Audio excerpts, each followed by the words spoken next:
parenting. And parenting, but that wasn't really my approach. My approach was, where in the Bible do we go to good examples of biblical, godly parents?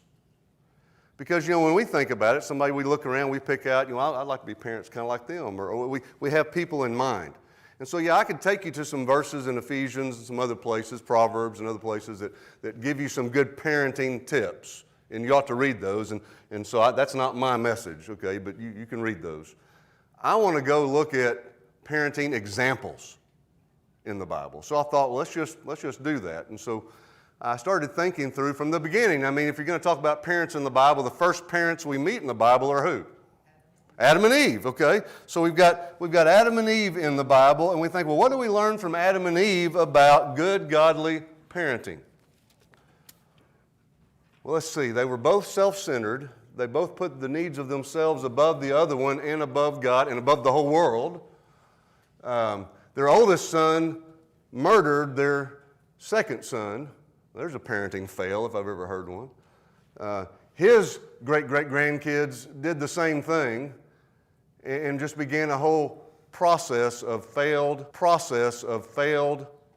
parenting.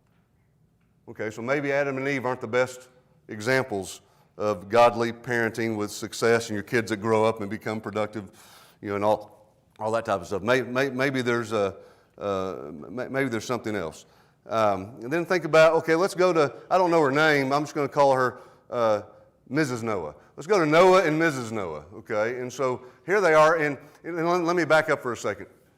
Sorry, I jumped ahead of myself. So we've got Adam and Eve, we're fixing to go to Noah.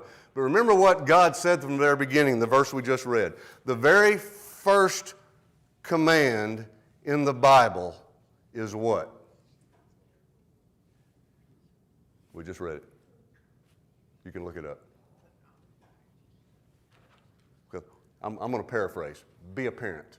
That's the very first command in the Bible. Read them yourselves and then summarize them for your children. But just read this failed parenting. So God, it finally gets so bad, and these little ones that we've created and failed in our parenting get so awful that God says, I'm kind of sorry I made them.